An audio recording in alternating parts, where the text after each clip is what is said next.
This podcast is for informational purposes only and is not an offer or solicitation of an offer to buy or sell securities. SNN Network, SNN Inc., and the Planet MicroCap podcast and the representatives are not licensed brokers, broker-dealers, market makers, investment bankers, investment advisors, analysts, or underwriters.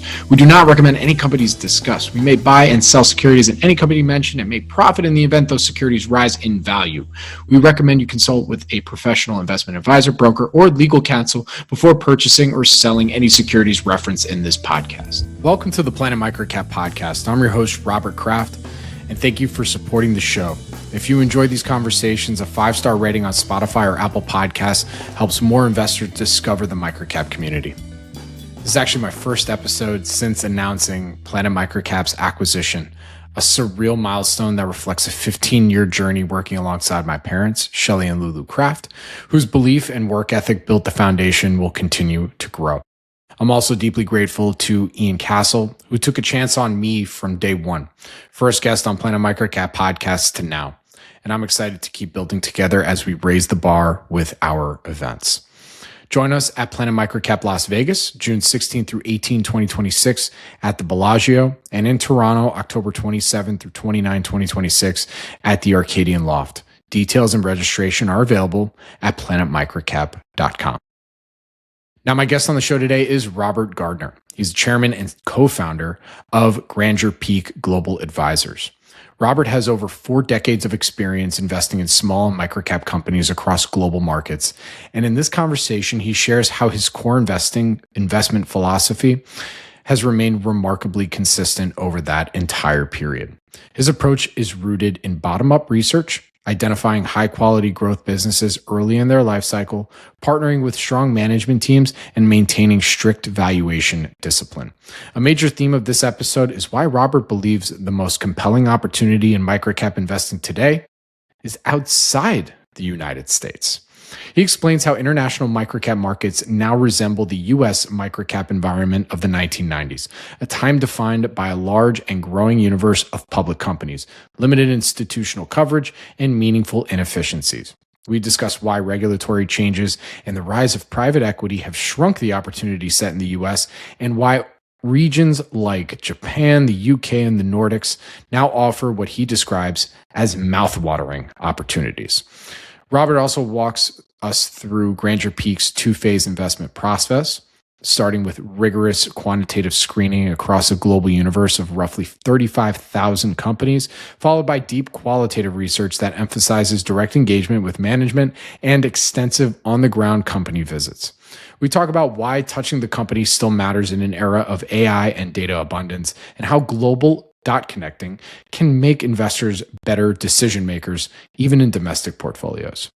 Finally, Robert shares lessons from a recent 3-year sabbatical that prompted meaningful refinements to both process and culture at Grandeur Peak, including the importance of balancing breadth with depth in research, reinforcing buy and sell discipline, and building a firm culture where every team member feels true ownership.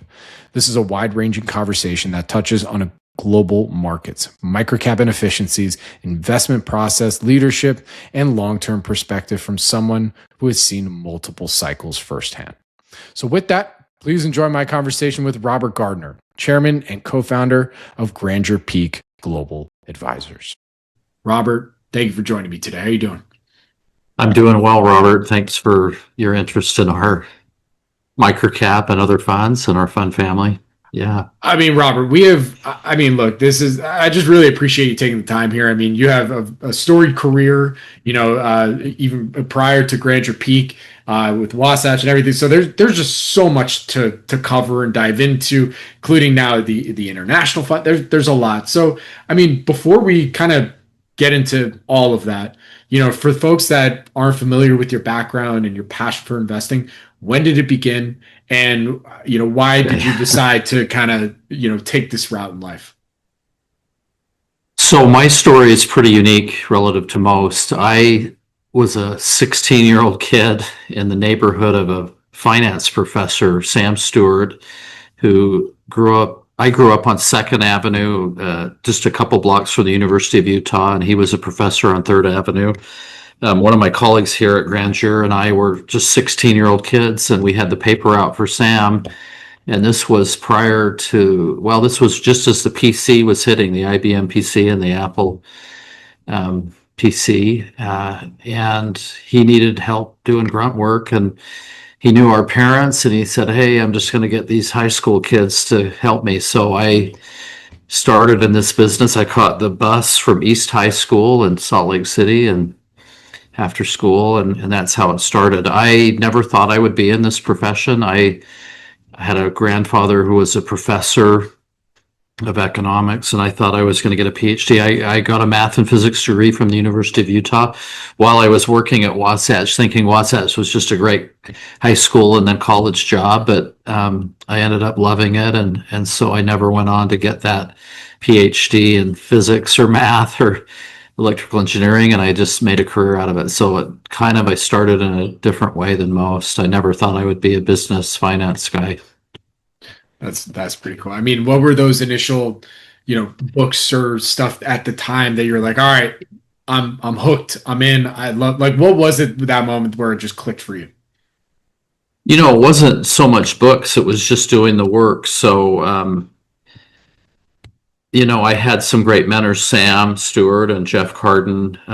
This is a kind of a piece of advice I'd give to any young person is, work for some really smart, good people, and that's the best thing you can do for your career is to learn from them. And so just it was fascinating to just study companies, and you really get to know the world, everything from consumer to tech to healthcare to industrials, finance. And it was fascinating to learn, when I was first starting, the PC was just coming, and then later networking, and and so there was just always something fascinating to study. Of course, now it's AI, and but that was intriguing to me. The challenge of it to try to figure out what kind of small companies would become big. That was exciting. I am a sports fan and always like competing, and there's an element of that in our business, of course. But just sort of the trying to figure the world out, and then a little bit of competition, and some of those things kind of drew me in.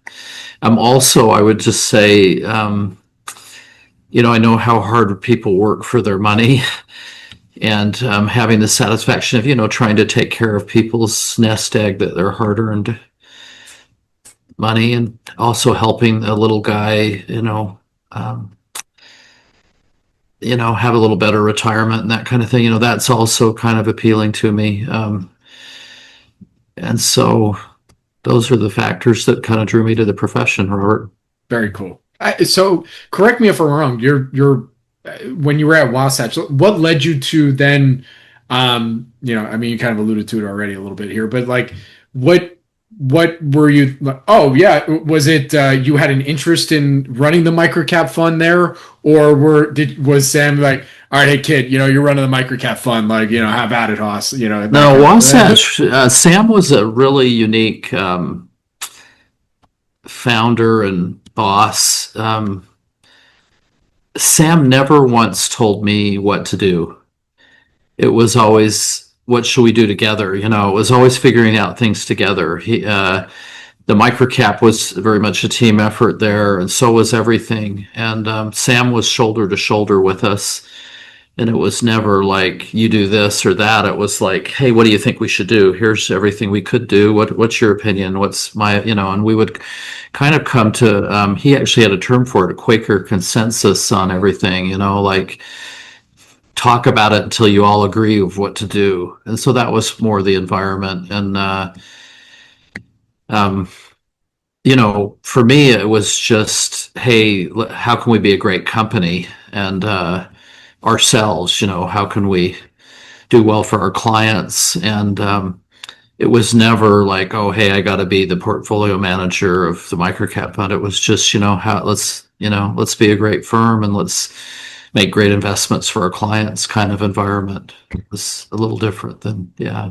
Very cool. So, I mean, when you look back at that time when, running the microcap funds over at Wasatch and even now at Grandeur Peak, what would you say were some of the core principles that have remained unchanged throughout your 40 career when you've been looking at microcaps and investing in microcaps? Yeah, so our investment strategies never changed all over those many years. The first thing I did when I was a 16-year-old kid, one of the first things is so there were no databases back then that had all the public companies' data and who they were and everything, but there was a publication called Value Line, and there were Value Line tear sheets, and Sam had me score companies by different metrics about the quality of these companies, and that's pretty much what I've spent now 44 years doing. I'm 60, and I've had a passion to find great companies, and we just took a common sense approach.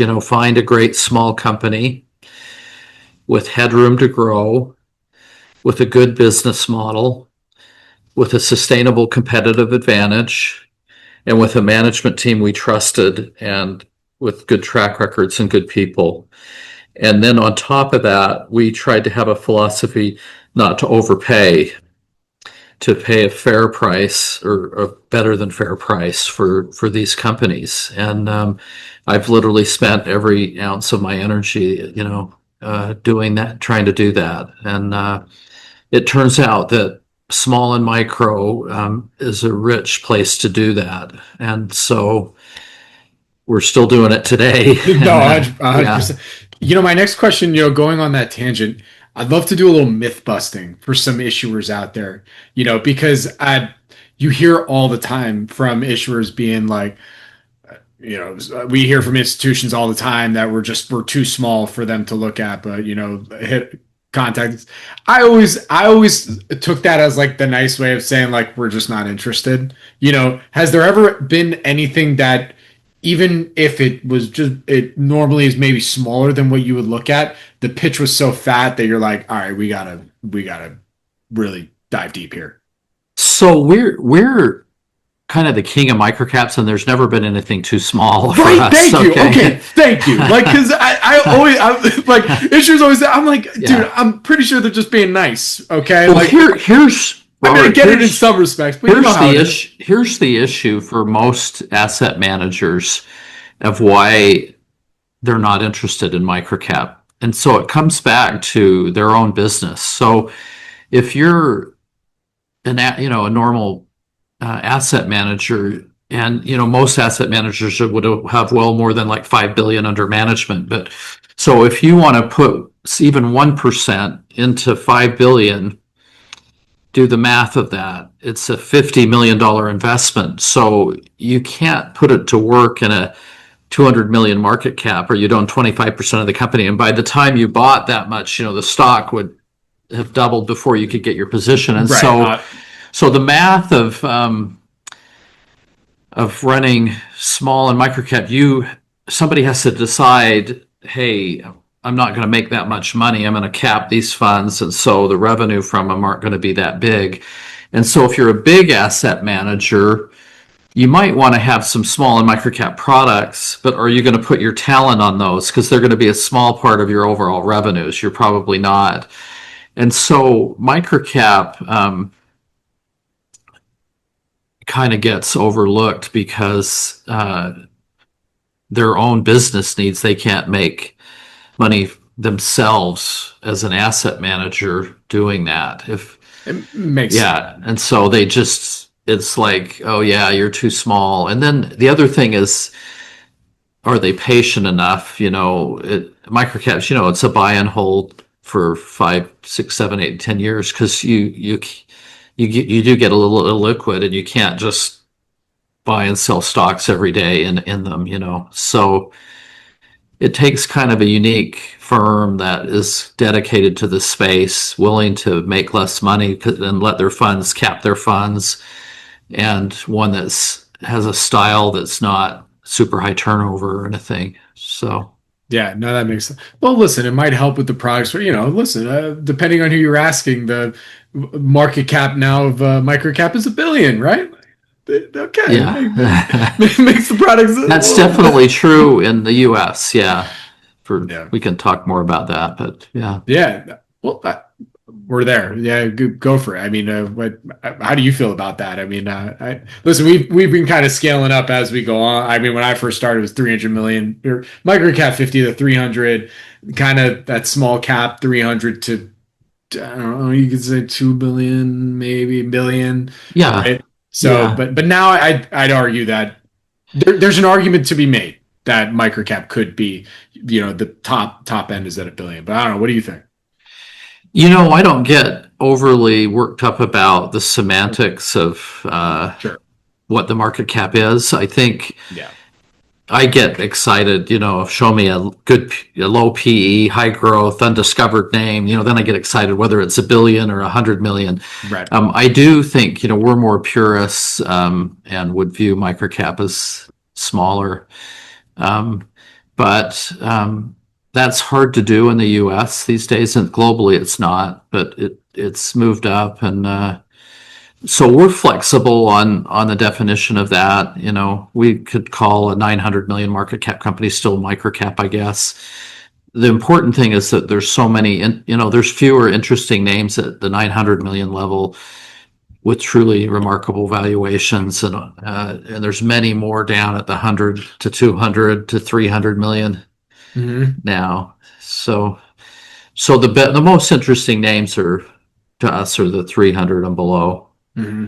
So I want to all not to jump around, but I figured I'd go back to your journey here, and especially Yeah. getting from the journey from Wasatch to Grandeur Peak. So what would you say was the number one, or maybe the top two or three lessons you learned from your experience at Wasatch running these microcap funds that you were able to carry over and take to Grandeur Peak? That, correct me if I'm wrong, was originally founded in 2011. Yeah, we left Wasatch in 2011, and that was something that I'd always told Sam I wanted to do, a dream I didn't think I could let go of. Left amicably with them, actually offered them 20% of the firm. They didn't take it up, but I love my time at Wasatch. You know, um, what we learned at Wasatch was kind of really not different from what I told you before. It was just finding best in class growth companies that were small that were going to get big. It was just a common sense investing. It's not that proprietary of a thought, but it's something that we've learned how to do it well over the many years. Um, the thing that's interesting about this space, Robert, is so there's 35,000 public companies, and most of them are microcap. Okay. And so the universe is massive. You've got the S&P 500, you got some mid caps, you got, and then on the global side, the same, so there's, a good 30,000 are small and microcap. And so if you're a stock picker, what makes it attractive is the universe is massive, number one. Number two is it's refreshed by the IPO markets. So new IPOs bring new companies, and the IPO markets haven't been booming the last many years, but they're still decent. There's new companies. We buy new IPOs or companies that IPO'd a year ago all the time, and so there's new companies coming into this universe. And then the third thing is it's just not as well followed for some of the reasons I mentioned earlier. Most of the bigger investors can't invest in the space because they have too big of an asset base to, these names can't make any difference. And so the other thing is with a big move to passive investing, there's fewer active managers now that are focused. And so that's even more interesting today than it was 20, 30 years ago.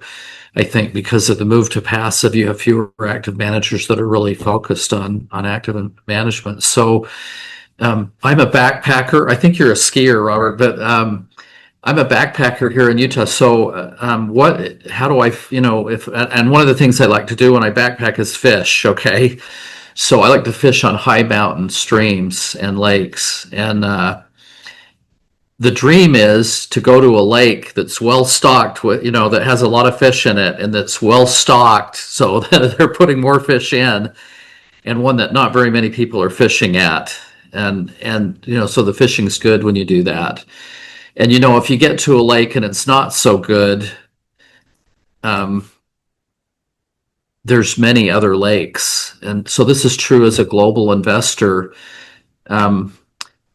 So it turns out in the U.S. is not as interesting today, Robert, as it once was. And what happened was post Enron, so going clear back to the Enron blow up, the regulatory system changed where they created Sarbanes-Oxley legislation to create costs for public companies that were quite high. And so to be a public company, it's $1 million or $2 million of just public company costs. And for a small company, that's a lot of money. And so that discouraged companies from coming public. Of course, then you had all the private equity money, especially in the U.S.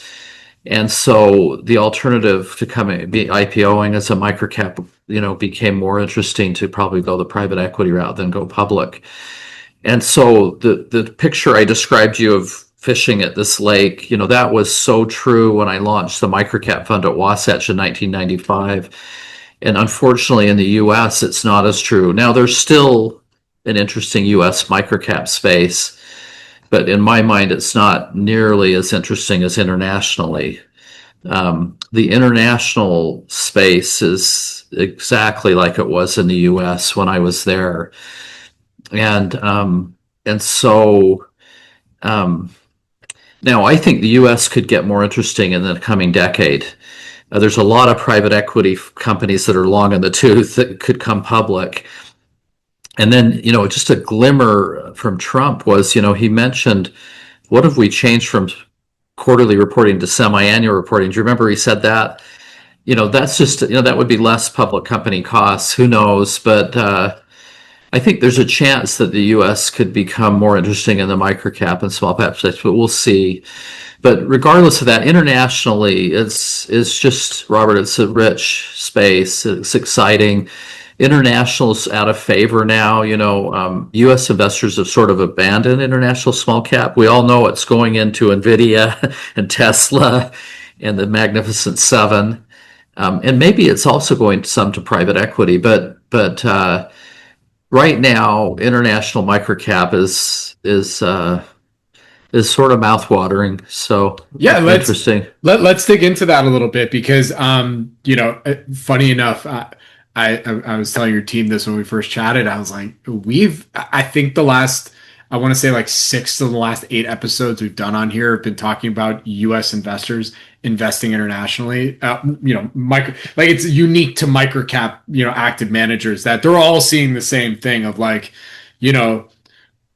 whether it's in the Nordics or in Greece, Italy, there's all this opportunity. But you carry this unique perspective because listen, you've been a microcap investor since the 80s. You've been looking at all different markets, and that analogy that you used, I haven't heard yet on our pod. That is very interesting. That this reminds you a lot of what it was like investing in microcaps in the U.S. in '95. So tell us more about that analogy. I mean, that's such an interesting 30-year perspective on that. So what are the similarities that you see between what you saw in '95 in the U.S. to 2025 international microcaps?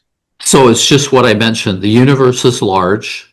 It's far smaller, and the microcap in the U.S. now is still every bit as large. The international microcap has not gotten any smaller. It's just only gotten larger.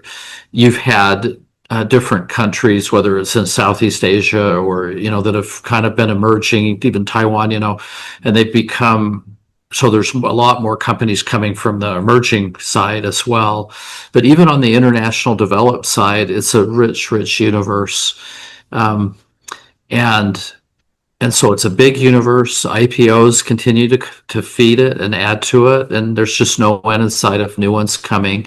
They don't have the costs in the U.S. of Sarbanes-Oxley, so they can be public, and it's a great route to go. It gives liquidity. They can still be major shareholders in the company. If you've got a family company, and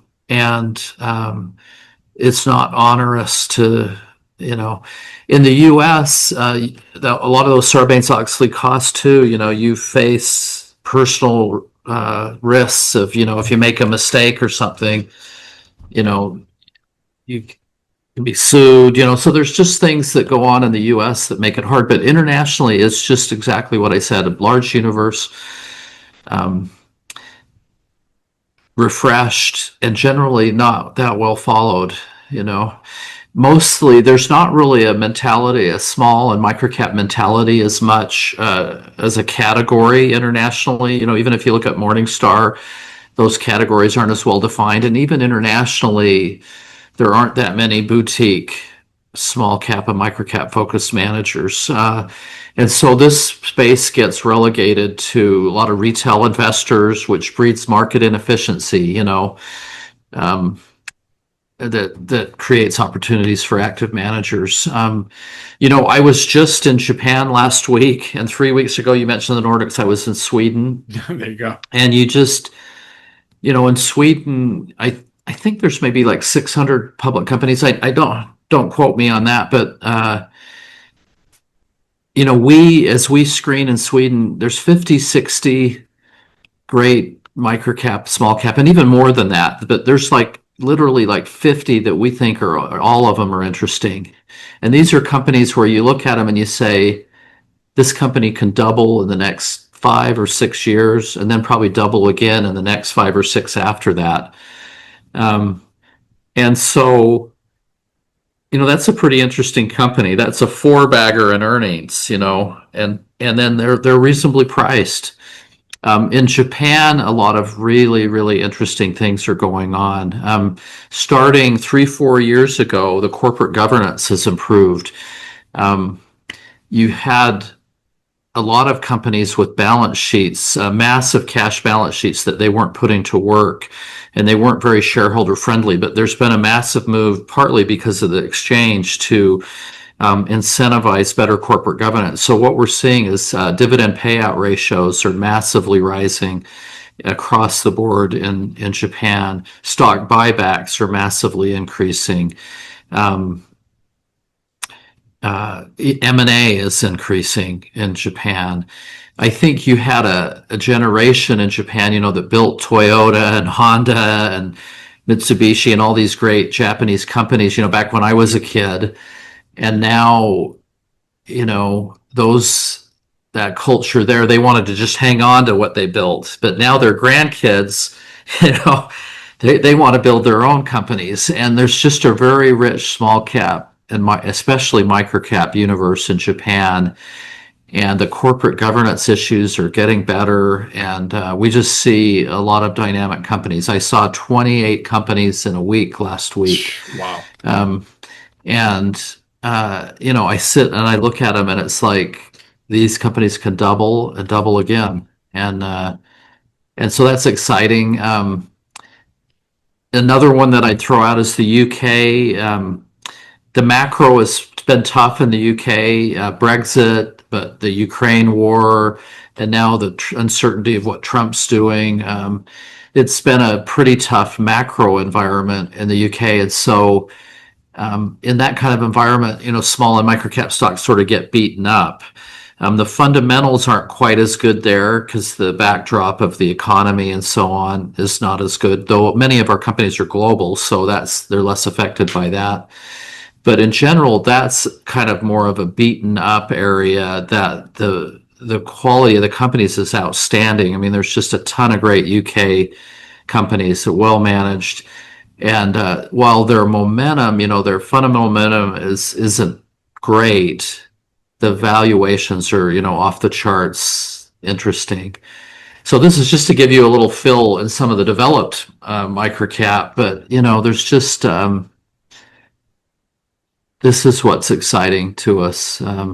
There's just no shortage of places to find interesting companies that can double and double again, and they're at reasonable prices, and we think they have a competitive advantage that's sustainable and a good business model. Absolutely. So when I get into the process of, from idea generation to, then going and doing the deep dive, making the decision like, all right, we need to go to these places and actually meet management teams and really do, the deeper dive due diligence, because some people might think like, okay, cool. Like I've heard this a million times now, Bob, on your pod of we should be looking international. Great, cool. You just added, a number, how many thousand opportunities to my thing that I got to screen for and look for. So, how do you guys make it easier on yourselves to say, okay, here are some of the opportunity sets we want to look at, and then from there deciding which ones you want to do a deeper dive on? Yeah, so for us, and this started at Wasatch, the numbers tell a story. And so everything starts with the numbers for us. I'm a math major, but more than that, Wasatch, we were a beta site for the very first database that came out of public companies of their financials. And so from a very young age, I've been into screening and quant. And so the starting place for us is just show me a company with good numbers, high return on asset, rising return on asset, good growth, and then at reasonable prices, reasonable PE, reasonable market cap to revenue or market cap to EV to EBITDA. And so the starting place for us is, show me a great company. So of the 35,000 public companies, we have just decided as a firm we're only interested in the best in class growth companies in those, and we look at it. So we actually take about say 7 to 8% of the universe, and we whittle it down the best numbers to about 3,000 or 2,500 in that ballpark. 2,800 is about where we have. And so this is our universe of interesting companies. And so the front end of screening is just quant-based screening. Now we're getting a little bit more interesting with AI. One of our guys has championed that, and he's got a language learning model. I don't even know LLMs. It's sort of over my head, but we're actually able to put in there not just quantitative things, but we can say, hey, show me companies that, and you can put all these kind of competitive things, questions. You can say that, have this market share, or, and we've trained it to find them. And so it's actually confined from the universe as well, not just numbers, but actually it can come up with a quality rating for companies on top of that. And so this is kind of, we're trying to be leading edge on the screening and so on. And then for us, it all comes down to like a company touch. A lot of them start out as a conference call. So our team, tonight, if I got my calendar out, you'd see, our team's talking in Thailand and in Taiwan and Japan, China, Korea. And then in the morning, we're doing calls with Europe, and then during the day with US. And so we believe in touching the company. Some people say, oh, I don't do that because they'll bias me, but we very much believe in touching companies, and then it goes from there to a visit. Something AI will never be able to do is go out and, sit in front of a CEO and hear him articulate his company's strategy. And if you're an experienced investor like my team is, you can sit there and say, man, this is an incredible CEO. Just, and then when you're there, like, I was in Japan for 7 days, and you just feel something that you can't sitting here, just screening and doing AI chat GPT stuff on companies. It's different when you're actually there and feel it. You get a sense for the politics, the macro, you just get a sense for what it's all about. So touching companies and visiting them is a big part of our process. And I would tell you our firm has probably visited more companies quantity-wise than any other firm. Even the big firms, I don't think can match our number of touches of companies. This is just in our DNA, and it probably is at some level become a weakness because we're just so, our strength is like off the beaten path. Maybe I'll tell you just to give you a stock. So one of my top 5 winners at Wasatch is O'Reilly Automotive. We don't own the company here at Grandeur Peak right now, just so you know. And so I'm thinking it was maybe 1990, 91, maybe 91, 92 that we first bought it. They IPO'd in that time frame. And what happened is I had to go out to St. Louis to see some of our existing holdings. And so I was doing a couple-day trip I had to see some of our holdings, just kind of do our regular peeling of the onion of companies there. One of those companies was Express Scripts, a company we bought as a microcap, 200 million microcap that ended up in the S&P 500 and then was bought out in the last 3-4 years. But I was going to St. Louis, but as part of that, I just thought, I'll screen all of Missouri. Okay, I'll screen Missouri. And what showed up was a little company called O'Reilly Automotive in Springfield, Missouri, southwest Missouri, a 3-hour drive from St. Louis, that had great numbers. And I said, wow, this is a brand new public company. I've got to go down and see them. And I had a trip in St. Louis. And so I was there like a Wednesday, Thursday, Friday, and I didn't have time to get down there. But I called the CEO, David O'Reilly, and just said, hey, can I come down and see you on a Saturday? And so I went down, and on a Saturday, I just met with David O'Reilly. It was just a small, tiny company, just in like 4 or 5 states. And they told a great story of how good that business model is of aftermarket parts. And they had a differentiated story from AutoZone, a competitive advantage. Anyway, we took a position in it, and it's kind of interesting. Right out of the chute, they missed their earnings because of like a weather type of issue, and the stock was hit. But that was a name, that was, I don't know, a 20, 30 bagger or something for Wasatch. And so this gives you a feel for who we are. Like, we screened it. It's this little company off the beaten path, in southwest Missouri. Springfield, Missouri is not a big place. It's not New York City. And so this is kind of what the DNA of our company is good at. Across the globe, you mentioned Greece. We've had some holdings in Greece. Wherever it is, we can spot through the numbers a good company, and then we touch it and we try to understand it, and so we try to validate a story that's told by the numbers, and by kind of being a boots on the ground type of firm, we think that gives us data and input that you don't get from staying in the U.S. and just doing your work remotely. Absolutely. So let's say you're talking to some other U.S. managers that are listening in right now that are like, what, Robert, you've inspired us. We want to go. I want to go to Greece, not to just vacation. I want to meet companies too. Maybe write it off. Not a big deal. But we want to go be managers in Greece and wherever it may be. What have been some of your learning lessons in meeting some managers in some different cultures, different countries, whatnot, that you had to remind yourself or wanted to make sure you were prepared for, so that when you met them, you're like, okay, that wasn't just arrogance, that was that's just how they are or something. You know what I mean? Well, so when we at Wasatch, I helped them go to global. I went through the whole experience of doing that, and when we started it, we felt like, oh, we can't just go ourselves and do it. We need to get an experienced team that's done it before. And so that's what we did. And I actually think that was a mistake because it just introduced a little bit different of a culture. So you had kind of an international team and a U.S. team, and we hired good people, and they did a great job for us. But I do think those U.S. managers that have a sound investment philosophy here, that it can usually translate there.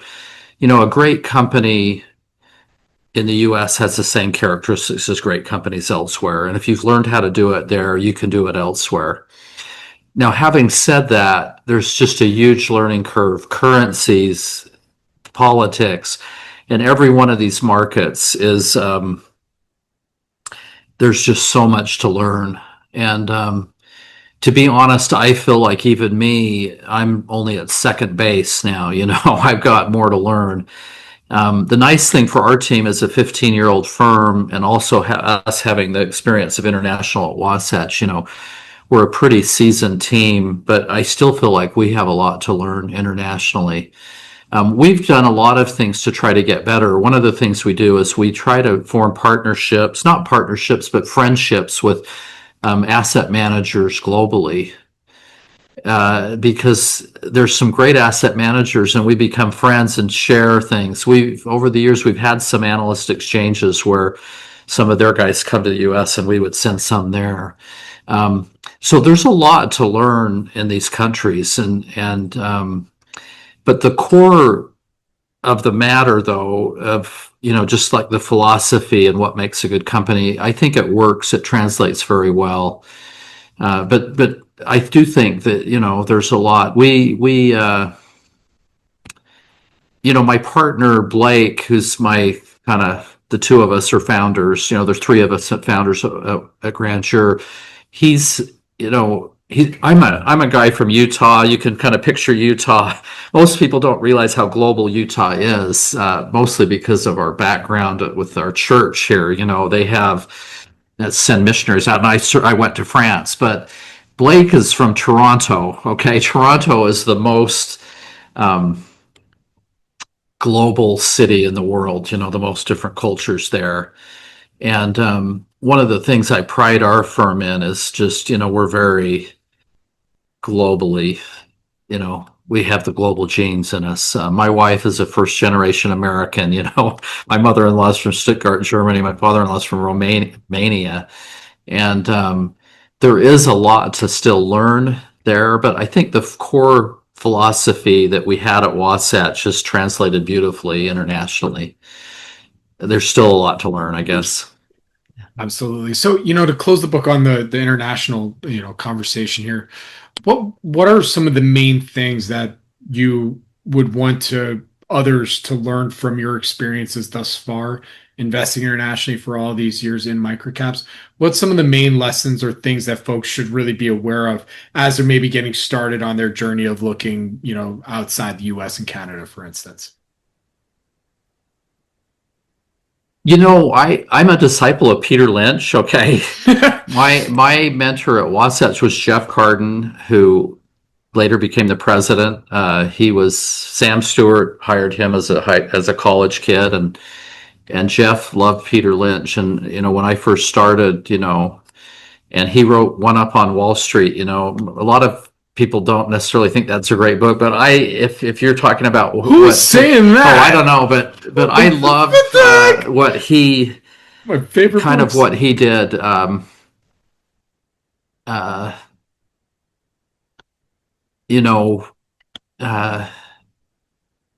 Some of my best ideas can come from people that are not investors, and a doctor who sees a product that's special, or a veterinarian that does, or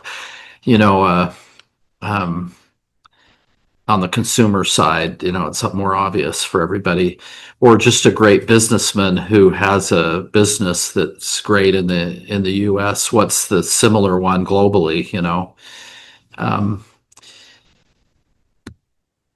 I'm not sure who the readers or the listeners of this podcast are, Robert, but the way I kind of come at whether it's international or U.S. is kind of almost as a consumer or a businessman that's running a business, and what businesses have worked well. What have I learned in the U.S. about great businesses, and what ones globally look like that, and I think it translates really, really well. We call it global dot connecting, connecting the dots. Probably the biggest mistake I made here as a founder of this firm was, at least from let's call it a decade or two standpoint, I was wrong. I think I'm going to be right on a 50-year standpoint, and that was, I didn't really lead with the U.S. The U.S. has outperformed for the last 15 years. So, I was a big U.S. investor at Wasatch, and so I should have led with our U.S. product. But I more led globally, and that was because, I wanted to get the global DNA in there. And if there's one thing that I actually want to prove in the end of my career is that global mandates, so by global, I mean US and international together, Robert, okay, not international, but global, which is international and US together, is a superior way to invest, and that the very best funds in America will be actually global funds. And the reason is it's the dot connecting. You know, you can learn things about NVIDIA by being a global investor because, they're going to have global competition. The Chinese are going to compete against them. And by being a global investor, you'll be a better US investor, I guess. And so I guess, yeah, what would I tell your investors? I mean, one is to try to be a dot connector, take your experiences in your base and try to connect dots. And our thing is like wherever the best company is, if it's in the US, great, buy that US company. But if it's not in the US and it's somewhere else, buy it there. All right, I lied. I have one more question on global investing and looking at international companies, and we'll stop there, and then I have a couple more questions. I think that I asked this to someone else, but I'd love to get your opinion on this. When you're looking at various businesses in individual countries, what tends to rise to the top in terms of quality? Is it companies that are really growing domestically, and that's really where the growth opportunity is? Or they have some domestic, yeah, sure, but their prospects are, globally and selling to, other EU countries maybe, or the US and whatnot. Love to see which ones. So it's a huge melange mix of all of that. I'm sure. So you've got some. So one reaction, like take Japan, you might think, oh, domestic investing is bad because hey, the global GDP is not booming in Japan. They have an aging population. But that's actually incorrect because in small and microcap companies, they're not driven by the overall macro economy. They're driven by some other trend that they're playing that's a sub growth trend. And there's many exciting trends in Japan in the micro universes to invest in. So you might think, oh, there's no interesting domestic ones in Japan because the GDP is not really growing. But that's actually not true. In the small and micro, there's tons of Japan-only domestic stories that are really, really interesting. But like you said, there are also many that are global that are just, they're taking a great product that they created in Japan and they're taking it global and they're taking market share from the global competitors with a superior type of product. Those stories we love as well. So it's really a mix of both of those. You do have to learn lessons, though. Sometimes, there's currency issues. It's quite complex, and so we generally try to stay pretty diverse. Put together a nice portfolio so that if we're wrong, because you could be wrong. You could be right on the company, but maybe wrong on the currency for a short period of time anyway, and so we sort of just have a mix of all of those, some domestic, some going global, some that will be beneficiaries of a weak currency, some that will be beneficiaries of a strong currency. When you're a small company, they can outrun those headwinds too. And so, like I say, if you can find a company, that can double in say 5 years, that's a 15% growth, and then double again. You're a four bagger, and if you have a 20% currency headwind, well, you've totally overcome it, or if the macro, those kinds of growth stories, they have some other story that's causing them to grow. If the overall macro stays negative in their country, yeah, it's a headwind, and so maybe it's, instead of a double and a double, it's something 20% less than that, but it's still a big win. Do you see what I'm saying? We're trying to find those kinds of companies, yeah, that can outrun the macro or the economy. So Absolutely. Okay, no, that was. I think that puts a button on international. Anything I missed? Anything we missed there? I think we covered pretty much everything Yeah. on what you're looking at. Okay. So another question I had, and we're shifting gears more on philosophy, personal growth side of things. Your team let me know that you just got back to Grandeur Peak after a 3-year religious sabbatical. One, love to hear more about why you wanted to go on the sabbatical, and then what did you learn during that time that, in your opinion, made you a better investor? So one thing to know is, as a 19-year-old kid, I did this. I did a 2-year religious sabbatical, I guess you could call it, and I lived in France for 2 years. You can imagine a kid coming from Utah, never really having traveled anywhere, to go and live in France for 2 years, how formative that was to me personally. Eye-opening. The French people I just love. They embrace me. They're one of the myths of France is that they're not friendly. There couldn't be a more hospitable group of people on the planet than the French. As long as you try to speak their language and respect their culture, they're extremely amazing people. So you can imagine how formative that was just to me as a person, and how much that helped me as a global investor too. The French perspective is extremely different than the U.S. perspective, and so that helps you as a global investor. So what I did is, my church asked me out of the blue, "Hey, would you be willing to take 3 years and oversee young missionaries like I was?" So what I did was, I oversaw 18, 19, 20, 21 year olds doing the same thing. And they asked me to do it in Florida, Tampa area, Broad area. And Florida is actually a rich place with a lot of cultures, and it's a neat place to do this. And so that's what I spent 3 years doing. It was something important to me. I spent my whole life trying to make people money, and this was a chance to, and this was important to my wife, who supported me for my whole career.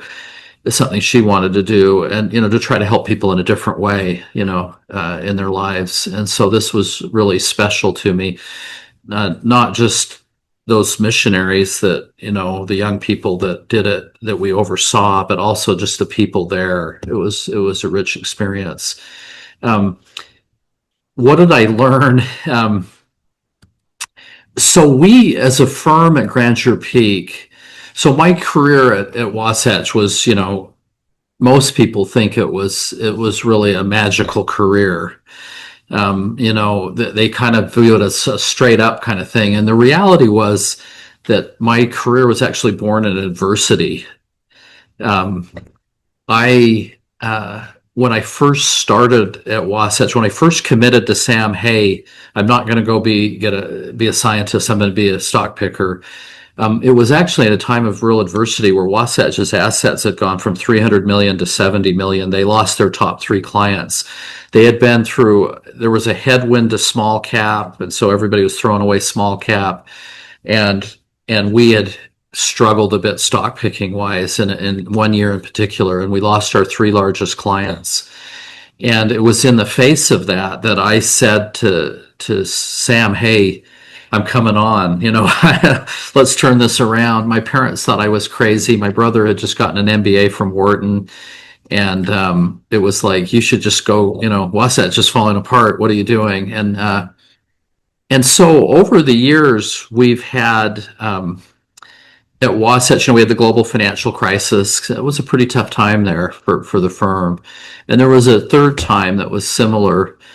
And so at Grandeur Peak, we started, as you mentioned, in 2011, 14 years ago, 14 and a half. And in the first 10 years, we're straight up. Everything worked perfectly. Our performance was top decile.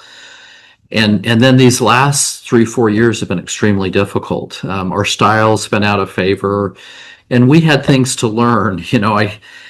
Our team was young and hadn't been through a tough period. And I would tell them during those 10 years, "Hey, it's not this easy. You've got to, until we've been through a tough period for our style and for us personally, there's just more for us to learn and grow from."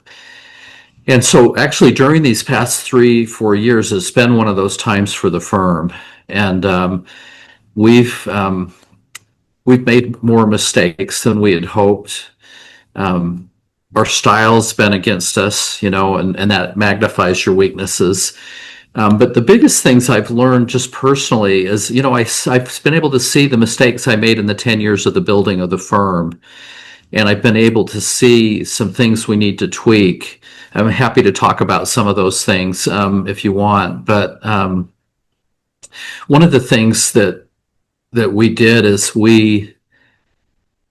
so our strength is breadth, Robert. We are really good at covering this globe. But like I said, I think we visited more companies. We know this universe probably better than anywhere. But I think that strength of ours became a bit of a weakness where we weren't going deep enough on the existing companies. And, I think Buffett has a quote, something like, you don't have to swing at every pitch, right?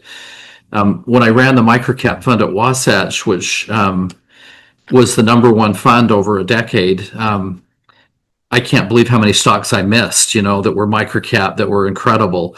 But see, it didn't really matter because the pitches I did swing at were pretty good. And I think our team kind of got too spread thin and we were trying to do too much. And so we're kind of hunkering down a little bit more. And so the name counts of our funds were lowering a little bit. And so this is a lesson that our firm has learned over the 3 years. I've had a chance to reflect, when you get away from the business. At Wasatch, we had a sabbatical, kind of a forced sabbatical policy. Like every 6 years, we want you to take a paid vacation of 3 months and get away from the world so you can kind of think of, what's really important. And, that's these last 3 years, I've had time to just sit away and say, what's important to me, what's important to the firm. And, when you really get down to it, what's special about our firm is sort of that process, and that, that it's an enduring philosophy and process, one, and two, having a special culture, with special attributes, being a supportive culture, being, just having the right culture. This is something we look for in the companies we invest in. Like all the great companies have a really unique, special culture. They're all different, but they stand for something and everybody knows it and that. And so getting away from Grandeur Peak and then coming back, it's like, I have new enthusiasm to just perfect that process and perfect that philosophy and run it like a well-oiled machine, and then on the other side, to have a special culture. There's ways that I look back at that I let my team down, like, I wasn't enough of a culture carrier in different ways. And so I come back with renewed energy now to like be a better founder, a better leader. I've founded this firm to do what Sam and Jeff did for me for the next generation, and also to be something special for our clients. And I've made enough money in my life that I'm not driven at all by the money anymore. But I'm driven to do that, and getting away from it for 3 years, you just realize like what's important and what's not. And you get renewed energy and enthusiasm for it. I hope you can sense that I've got that back, and I'm back in the saddle. It wasn't like a stepping stone to retirement for me. I'm hoping that I die in my 90s from a heart attack reading an annual report, in like an instant, that I'm still doing this for another couple decades.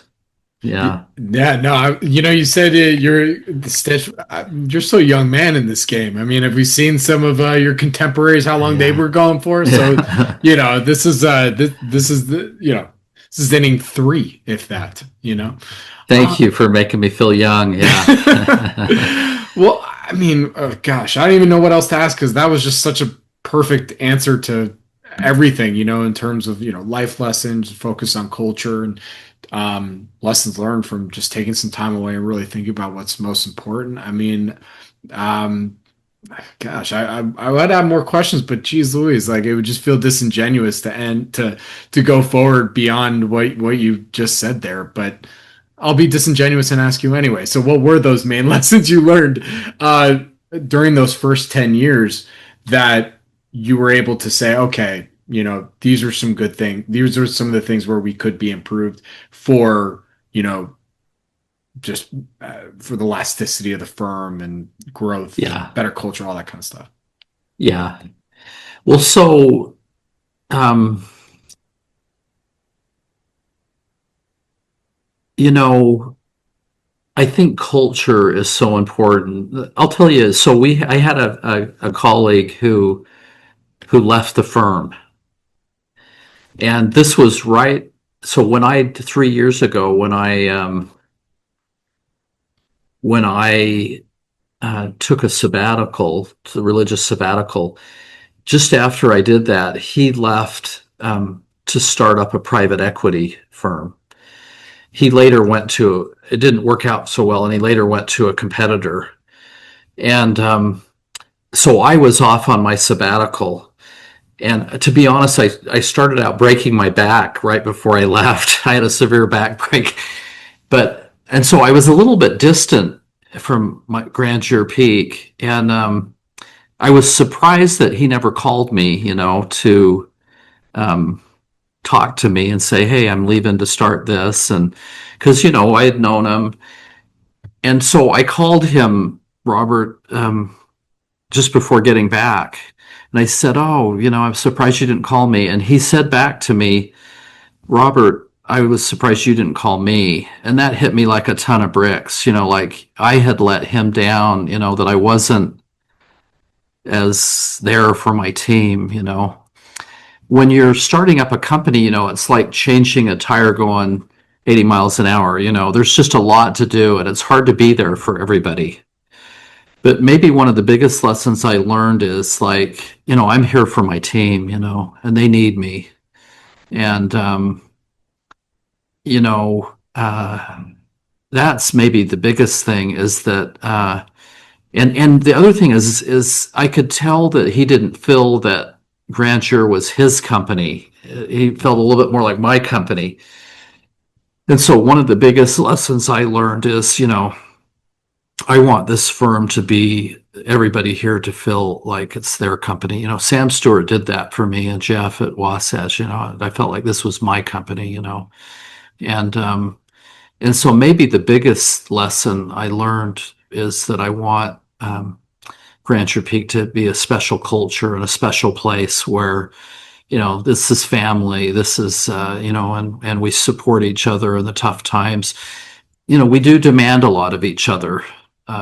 This is not an easy profession, and we have a high bar. We're here for our clients; they come first.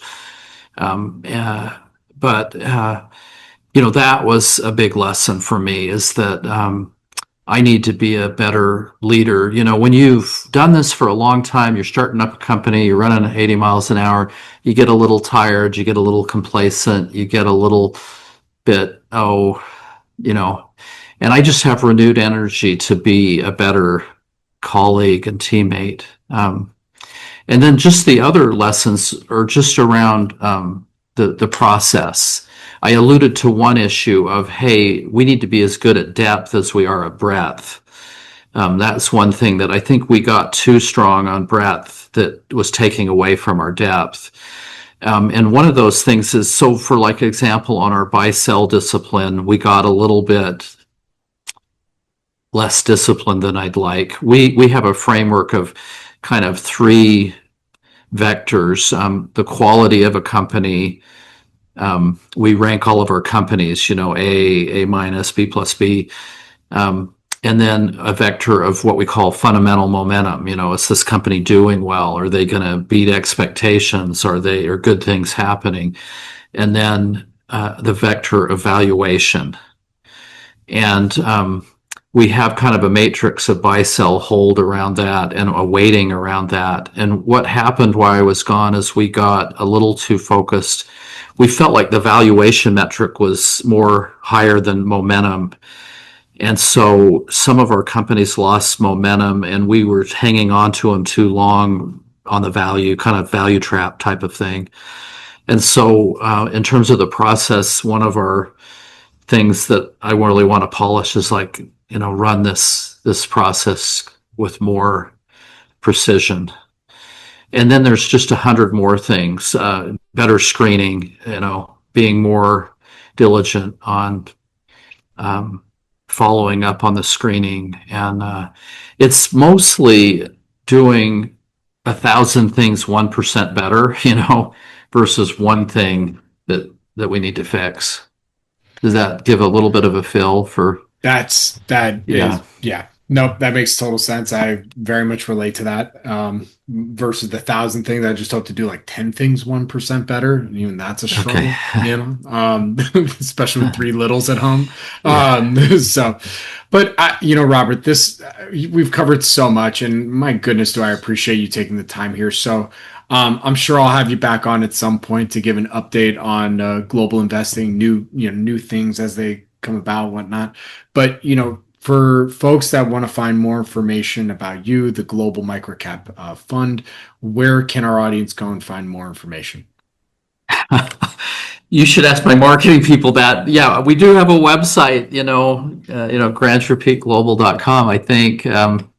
Amy, what is it? She's in here. Yeah, I got it. She gave me the thumbs up. It's Grandeur Peak. We're not a real marketing driven firm, but it's a great time to, whether you use Grandeur Peak or not, my message probably would be, most of all, find a way to invest in international small cap right now. It's sort of the unloved area, but it's a really great area. It's what I would tell you. And so find an experienced manager there. And then if you're an investor yourself, these days you can buy individual stocks. You might find something that Peter Lynch-esque that you could, one up on Wall Street, like that you could find something yourself. But it's a fun space for me to be a founder, to focus on this space, and we hope we can do well for our clients. And we have a lot of confidence that this in particular is a really good time to look at it. So. Very cool. Well, Robert, thank you so much for joining me today. Really do appreciate it. Good luck. Stay safe. And I really look forward to our next conversation. If I don't talk to you before, and have a very happy New Year. You too. Okay. Thank you. Thanks, Robert.